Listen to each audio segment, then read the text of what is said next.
No, non ho tempo, sto facendo un video. Buongiorno. Buongiorno. Allora, vediamo un po', Vediamo per una volta di fare qualcosa di deambulante.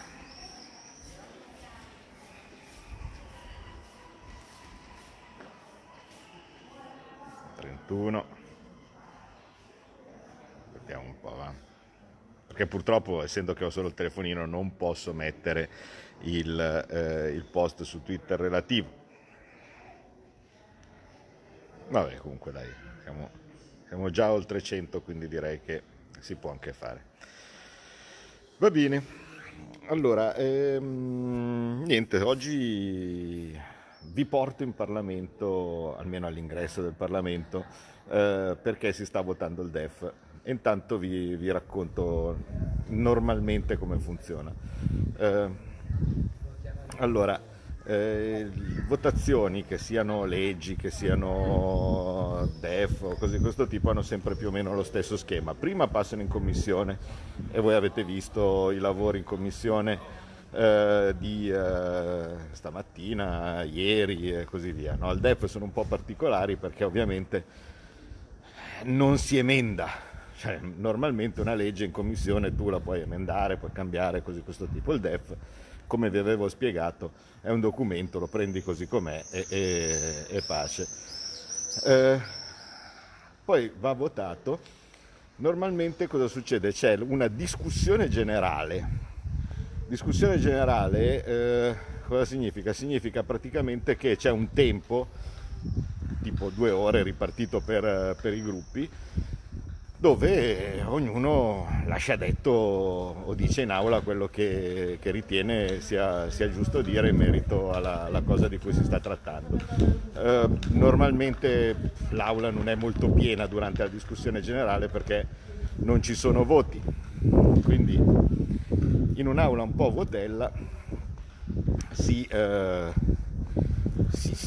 comunica cosa si pensa sull'argomento. Di solito partecipano alla discussione generale, intervengono in discussione generale deputati della commissione che ha trattato la questione. Ecco, questo, usciamo su Via del Corso, quindi questa è Via del Corso, Piazza del Popolo e là dietro Altare della Patria.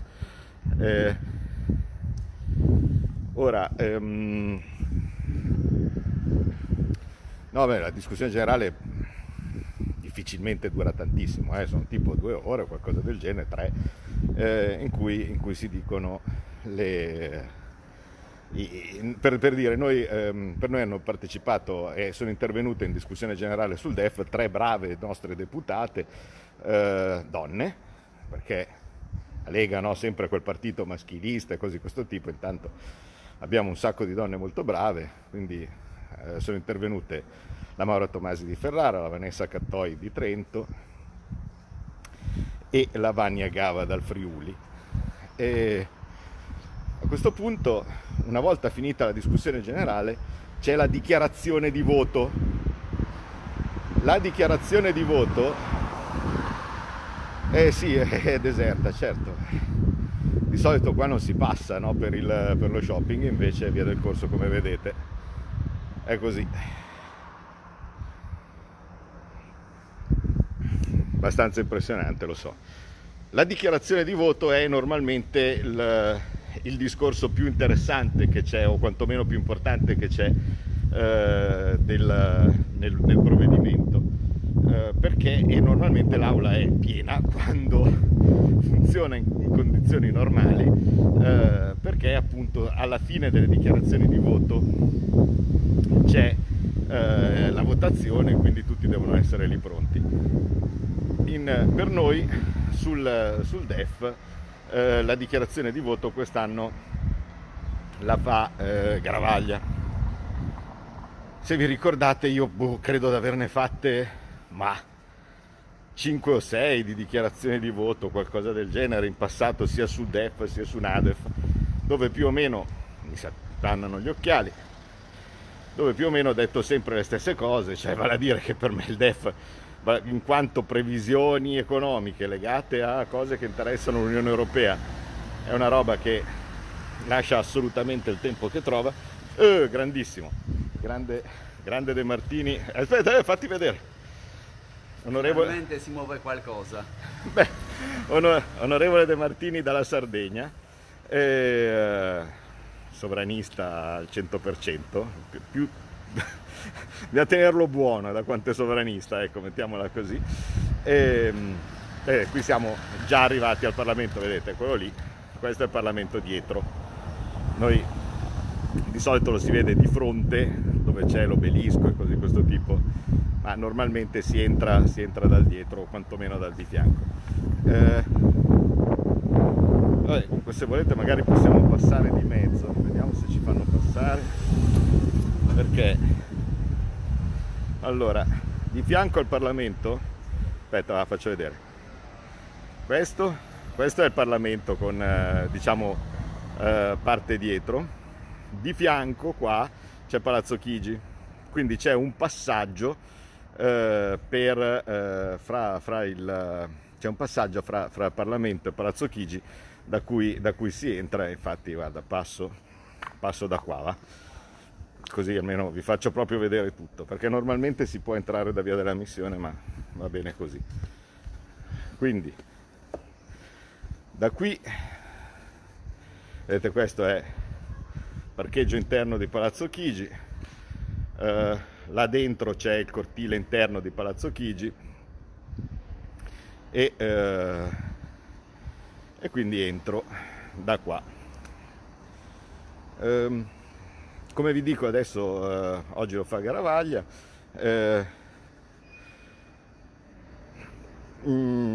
normalmente appunto è l'intervento considerato clou di ogni legge, ecco, cioè, quindi quando c'è una legge, quando c'è un intervento, quando c'è una mozione, c'è la dichiarazione di voto.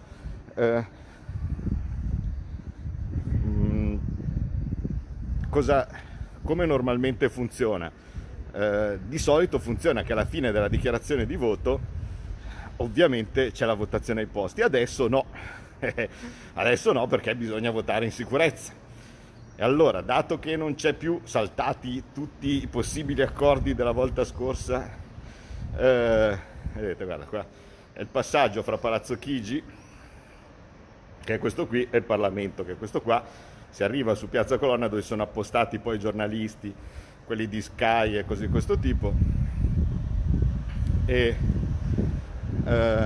praticamente adesso hanno inventato un sistema a chiamata personale, quindi alla fine delle dichiarazioni di voto si vota grosso modo in ordine alfabetico, un po' come se fosse una fiducia, entrando in sequenza in aula. Ecco, vedete che da qui sono passato in Piazza Colonna, questa vedete la colonna Antonina, l'ingresso di Palazzo Chigi, e di qua invece l'ingresso di Montecitorio. Quindi da una parte davanti a Palazzo Chigi c'è la colonna Antonina, davanti a Montecitorio c'è l'obelisco di Psammetico. Quindi da qui si va verso l'ingresso. Vedete che qualche giorno di pioggia e già comincia, non so se si vede, comincia a venire su quasi l'erba da Piazza di Montecitorio, e questo è l'ingresso, no, di Palazzo di Montecitorio. Per intendersi, sempre per un po' raccontare come funziona, qua a Palazzo di Montecitorio c'è l'aula e ci sono gli uffici dei vicepresidenti, dei segretari, dei presidenti di commissione, no? Tanto per dire, il mio ufficio, quello da cui ogni tanto vi fotografo le manifestazioni che di solito si tengono di qua dell'obelisco, no? Vedete, dietro l'obelisco c'è questo spazietto dove spesso fanno le manifestazioni di protesta. Il mio ufficio, scusate se vi faccio girare l'immagine, ma d'altra parte sto camminando, ho detto che deambulo, è qua sopra, sono queste finestre qua, no? di fianco, per dire, allora, qui c'è qui c'è il mio ufficio, qui c'è la commissione esteri e così via, gli altri presidenti di commissione e piano sotto i vicepresidenti e similari. Di fianco, allora, qui questo con invece questo palazzo con con la scaffalatura, dove scaffolds in inglese, non mi viene in mente come si dice in italiano, comunque con cui ci sono dei lavori in corso. Quello è il palazzo è il palazzo dei gruppi parlamentari, dove ci sono in generale i gruppi con gli uffici normali dei parlamentari, ecco, mettiamola così. Sì, Giolitti è chiuso, Ponteggi, hai ragione, ecco, Ponteggi, grazie. Giolitti è chiuso più o meno tutto, chiuso l'Albergo Nazionale, chiuso il Colonna, tutti chiusi, alberghi chiusi, ristoranti chiusi. Uniche cose che ci sono aperte al momento sono, mi hanno detto in questi 2 giorni, la mensa di Montecitorio, ma tendo a non andarci, quindi non vi so dire se è vero o meno. Le uniche cose più o meno aperte qua vicino con cui sfamarsi sono i 2 supermercatini lì vicini, qualche gastronomia, un forno delle stellette lì vicino e poco altro. Però insomma ci sono anche dei cartelli che dicono che ti consegnano le pizze a domicilio e non ci ho ancora provato. Adesso devo entrare poi per ascoltare Garavaglia e poi dopo per votare. Novità poche rispetto a quello che vi ho detto, tranne non so se avete visto che si è rivelato, se nel caso ci fosse bisogno di raccontare come andava a finire, si è rivelata una bufala quella del recovery fund e così via. Già non sapevamo cosa fosse, probabilmente un'altra fregatura, qualcosa affine agli eurobond, ma non ci poniamo neanche il problema, perché tanto la commissaria europea ci ha simpaticamente detto che forse se ne parla a gennaio 2021, ma è molto ambizioso come traguardo il gennaio 2021. Come vi ricordate, molto ambizioso significa mai, no? Molto ambizioso non lo vedete mai. Per cui con le imprese che stanno morendo adesso, con una marea di ristoranti, bar, botteghe, professionisti, industrie, ditte che stanno chiudendo, che stanno portando i libri in tribunale, che non hanno ancora visto un centesimo, si è puntato tutto sul recovery fund, no? Presentato da Giuseppi e da tutto il gruppo dei trombettieri come se fosse chissà che meraviglia, e intanto si è dimostrato che in realtà forse arriverà a gennaio, ma sappiamo già che, dato che ha detto che è molto ambizioso, non arriverà a gennaio. Quindi il risultato è che aspetta e spera di avere qualche soldo da lì. Adesso poi si voterà lo scostamento di bilancio, quello con 50 e qualcosa miliardi, va bene, qualcosina probabilmente arriverà da lì, ma siamo a cifre sempre stra basse rispetto a quello che serve. E in ogni caso io veramente, più di avervelo anticipato che quel sistema del recovery fund e così via era una fregatura, ma l'unica cosa che ti mettono davanti sul piatto da prendere, che è il MES, non potevo dirvelo. Abbiamo vedo anche arrivare là dei personaggi interessanti, comunque vabbè, tutti per il voto. Dall'altra parte vorrei anche, ciao, deputati della Lega che arrivano alla spicciolata, tra cui il grande Alex Bazzaro, ciao. Dall'altra parte vorrei anche ricordare, piccola cosa, che come abbiamo visto stamattina, la cosa che sì, il MES è una fregatura, ma scatena il bazooka di Draghi, ci ha detto Banca d'Italia che è una boiata, perché non è assolutamente vero.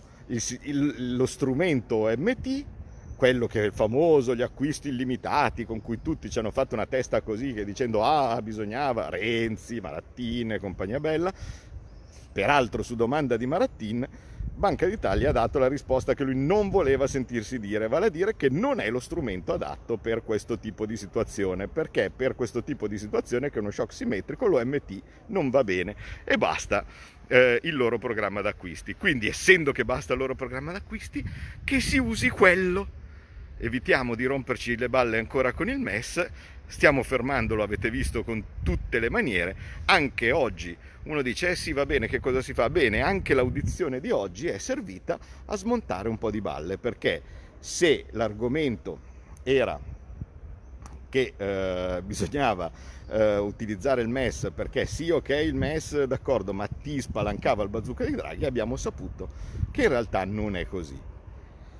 Quindi tutto va secondo le pessime previsioni e dall'altra parte vedremo adesso di alzare un po' il livello della temperatura, perché non è veramente possibile, anche dopo la giornata di oggi, che si vada avanti così con centinaia di migliaia di imprese e posti di lavoro e così via che sono totalmente bloccati, e le proteste stanno arrivando in tutta Italia, lo so, state vedendo i negozianti che consegnano le chiavi dei negozi e così di questo tipo. Beh, direi basta.